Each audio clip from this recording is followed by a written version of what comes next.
Yo no busco lo que vos tenés, yo no quiero hacerte ningún test. Sigo siendo un gato en la ciudad, dame una oportunidad. Dame una oportunidad, ¿crees? Tira para arriba, pero tira con todo para arriba. Metele garra, fuerza, ganas, se viene el fin de semana, se viene el patrimonio. Yo estoy molida, pero voy a seguir para adelante, ¿eh? Esto no quiere decir que pare.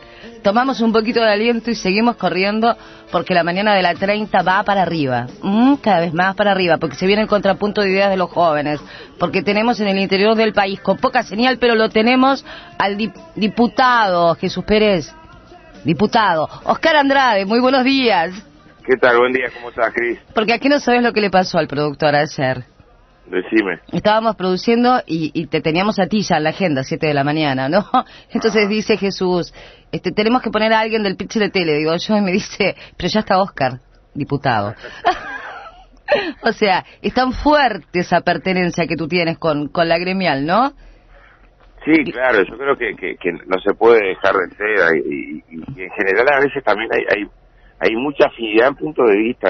Yo creo que uno de los factores de cambio más fuerte que tiene el Uruguay y de esperanza más fuerte es que tiene una central unida y que en temas esenciales, en temas muy importantes para el Uruguay, marca la cancha. Y en general, el otro día escuchaba una conferencia que hacía García Linera, que vosotros 30 por acá. La escuchamos todos. En el planteo de tener fuerza en el gobierno, tener fuerza en el Parlamento, pero también tener fuerza en las calles.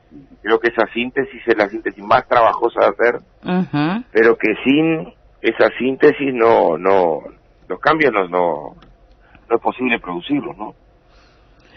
¿Cómo te las ves, Oscar, vos ahora en la Cámara de Diputados, por ejemplo, con esta ley de presupuesto, con la propuesta que hace el Cuesta Duarte y que hablaba Marcelo Abdala, que se debería pensar un poco más? Es que, a ver, la propuesta del Cuesta Duarte parte de un supuesto que yo comparto, que es en momentos del lentecimiento de la economía, del lentecimiento del crecimiento económico, para cumplir con un programa de transformaciones se precisan más recursos que los disponibles.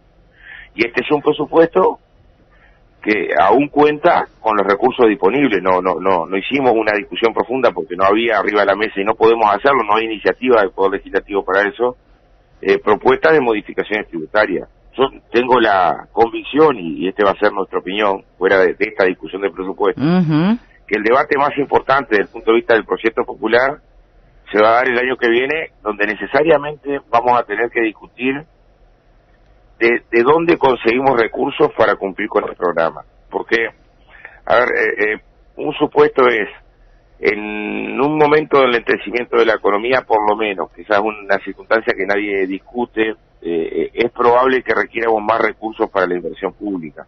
¿De dónde conseguimos esos recursos? O para atender las demandas de la educación, o para atender las demandas de políticas públicas como el sistema de cuidado.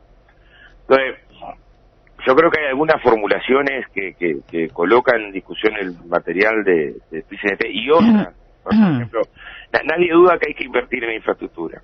Yo lo que sí tengo la opinión es que la inversión en infraestructura, en particular en la infraestructura vial, debiera tener como origen esa inversión recursos que se saquen de quienes son los que utilizan la infraestructura, porque el desgaste de la infraestructura no está con quien va por un fitito por la ruta 1, por la ruta 5, por la ruta 8, sino por los miles de camiones que con troncos, con soja, son los que rompen la infraestructura vial. Entonces, incorporar un concepto del que rompe paga para realizar las obras de infraestructura, pero para que los recursos que teníamos destinados para infraestructura los podamos destinar a inversión de las empresas públicas, o inversión en educación, o inversión en salud, o inversión en cuidado, parece que es un concepto que hay que colocar en discusión. Te voy a decir algo, alguna vez hablando con algunos intendentes y hasta de la oposición, estaban de acuerdo con esto del que rompe paga. Claro, yo creo que a ver, el programa del Frente Amplio, el programa con el que el Frente Amplio gana, yo tengo claro que después en la campaña hubo un pronunciamiento acerca de los impuestos, pero también un pronunciamiento cuando todavía no teníamos arriba la mesa. Nadie podía pronosticar una caída del tamaño de la que tiene Brasil ahora y un impacto del tamaño del que tiene la devaluación brasilera. O sea, hay componentes nuevos. que yo no tengo dudas que si tengo que elegir entre una frase colocada en la campaña o definiciones de carácter estratégico que tengan que ver con la política fiscal para generar desde esa política fiscal atender demandas sociales muy justas. Voy a poner un segundo ejemplo. Los compañeros de la Organización Nacional de Jubilados y Pensionistas, nuestro ANAFU, están planteando una propuesta que tiene que ver no con el presupuesto ahora, pero sí con la estrategia desde el punto de vista del gobierno de aumentar las jubilaciones más bajas y la financiación del aumento de las jubilaciones más bajas la colocan a través de una referencia que yo creo que es de sentido común, que es los trabajadores contribuimos a la seguridad social con un 15% de nuestros ingresos, en la región trabajadores y empresarios contribuyen con un 15% de los ingresos, esto pasa en Brasil y Argentina, pero en Uruguay los trabajadores contribuimos con un 15% y los empresarios contribuyen con la mitad de lo que contribuyen los trabajadores a la seguridad social, con un 7,5%. Pero supone que hay margen para que la contribución a la seguridad social sea mayor. Lo mismo con el IRAE. Yo creo que de la misma forma el impuesto a la renta de la actividad empresarial, que el IRPF no paga lo mismo, la misma tasa de IRPF, quien cobra 30.000 pesos al mes, que quien percibe por salario 150.000 pesos al mes, y eso todo lo defendemos.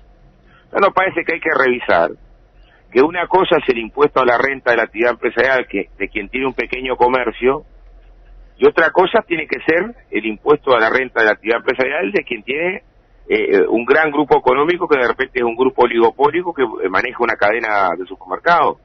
En la configuración actual, los dos pagan el 25% sobre la renta empresarial. Entonces, suponer que en términos fiscales, yo creo que en términos fiscales hay posibilidades, pero no solamente hay posibilidades, hay necesidades, y sobre todo en momentos de contracción de la economía, o en momentos de desaceleración de la economía, para ser más preciso en términos, de procurar recursos de los sectores que tienen mayor capacidad contributiva para apuntalar, y ahí tenemos yo creo que el debate principal, porque ha habido un debate intenso en diputados respecto a las reasignaciones, y es un debate conceptual, pero es cierto que de lo que estamos hablando en referencia al presupuesto es del 0,1 del presupuesto.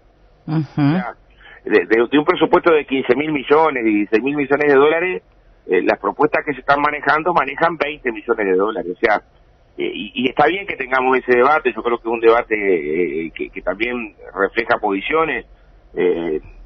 Nosotros siempre tuvimos una opinión contraria a que fuera sistema de cuidados el que reasigne, pero de fondo estás hablando de una parte ínfima de la discusión de la política económica y de la reorientación de la economía.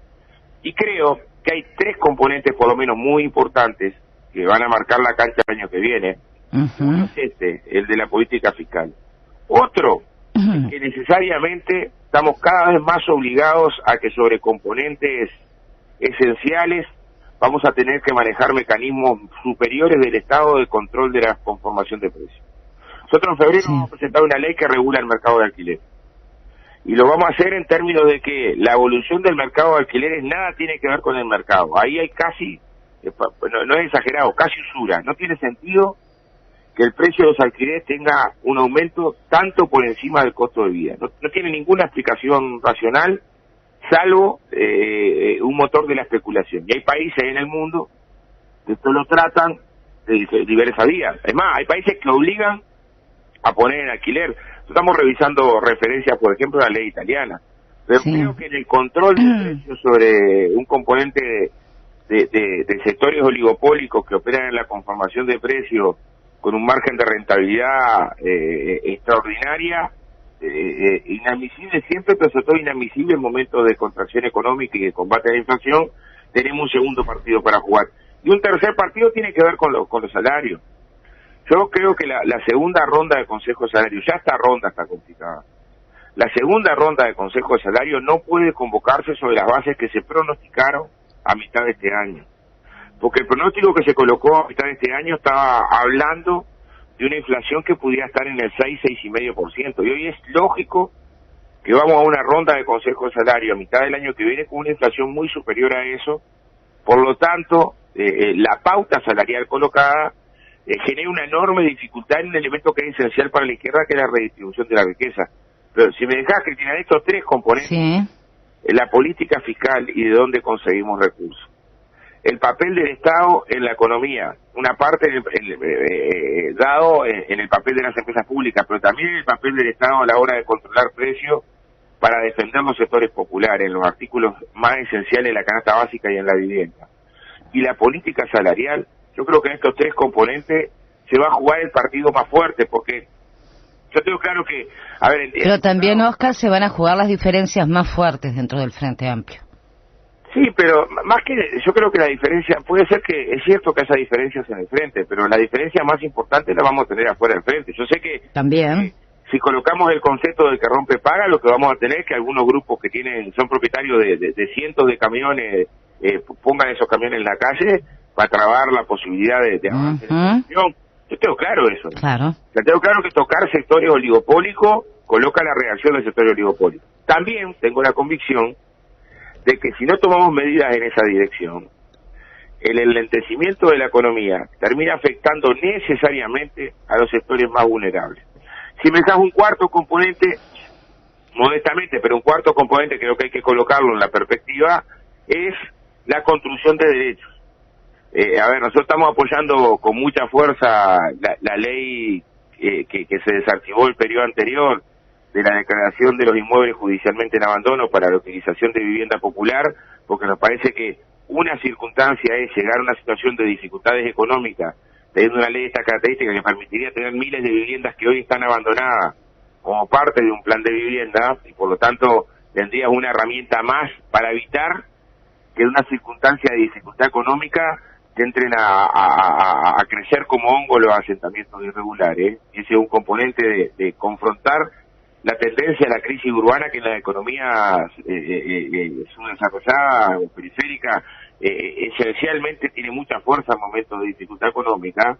Por eso me parece que es importante prepararte para la crisis votando el fondo de insolvencia patronal, para saber que si tenés alguna empresa que pasa a concordato, los trabajadores tengan garantía de los créditos laborales y no como nos está pasando ahora en Friburgo.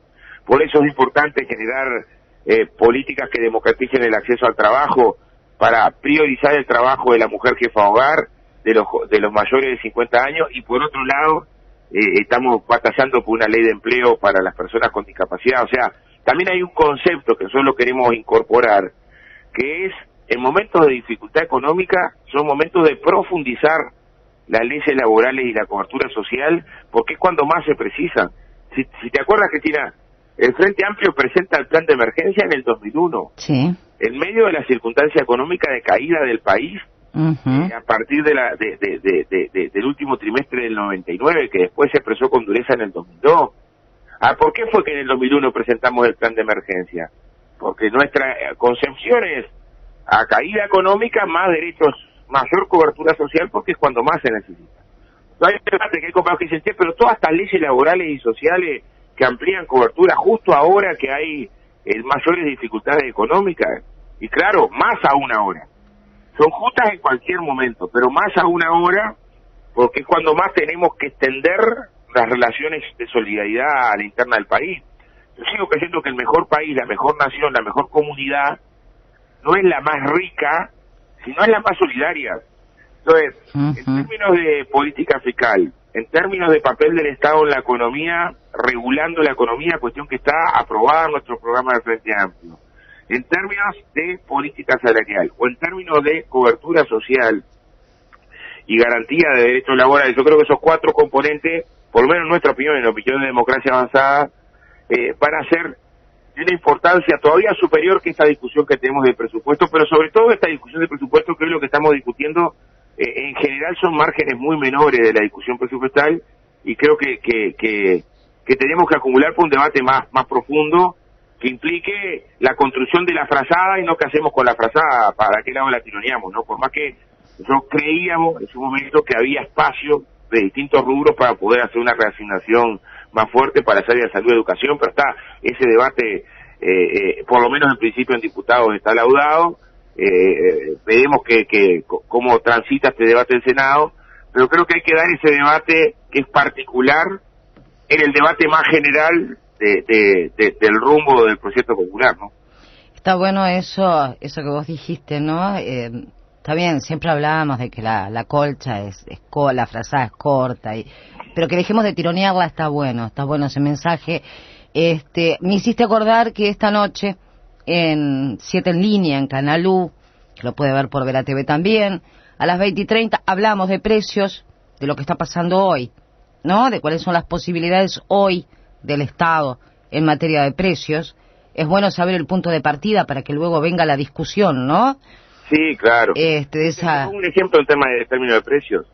Si una gran cadena de supermercados compra toda la cosecha de un producto, supongamos frutilla, cuestión que pasó hace unas semanas atrás, y después lo que lo coloca a la venta es a una venta 4 o 5 veces superior de lo que lo compró, ahí no hay libre mercado, ahí lo que hay es un grupo oligopólico operando en la formación de precios de manera salvaje. Pero sobre esas cosas sí actúa el gobierno. Yo lo que digo, sí, más o menos, ¿no? De oficio también puede actuar. Sí, yo creo que fundamentalmente tenemos que pensar que en los artículos básicos y esenciales tenemos que crear condiciones de garantizarlo. 39 puntos por encima creció la canasta básica de alimentos del IPC en la última década. Y en alimentos, el 10% más pobre, el decil más bajo de ingresos, como lo quieramos decir, de los uruguayos, gasta el 60% de su ingreso. O sea, este componente de aumento de los alimentos por encima, de manera tan importante, por encima del promedio de los precios, no afecta tanto al 10% más rico de los uruguayos, que apenas gasta un 6% de sus alimentos. Discutámoslo en otro... También controlar los precios, generar una propuesta eficaz de control de precios, tiene que ver con defender los sectores populares. Oscar, ahora te abandono porque tengo el contrapunto de ideas de los jóvenes. Tengo uno por ahí que se llama Gerardo Tano Núñez, no sé si te suena. Él ha trabajado mucho de estas cosas. No sé si te suena este muchacho. Pero bueno, seguiremos hablando de este tema que nos interesa, y por ahí, ya estando acá y ya saliendo de la discusión de la ley de presupuesto, podemos plantear en una mesa cómo se pueden ir resolviendo estos temas o cuáles las propuestas para ir analizando y encontrar nuevos caminos, ¿no? Nuevos instrumentos para avanzar como un país que distribuya mejor. Sí, yo creo que tenemos ahí un desafío enorme. No nos podemos abrazar una frase en materia de política fiscal. Bueno, pero hablemoslo. Y bueno, quedamos a las órdenes, Cristina. Hablemoslo, hay que hacerlo, ¿no? Hablemos, planteemos ideas, pensemos en conjunto, que está bueno. Gracias, Oscar, buen fin de semana. Abrazo a la familia. Pausa. Ya volvemos con Hoy no es un día cualquiera.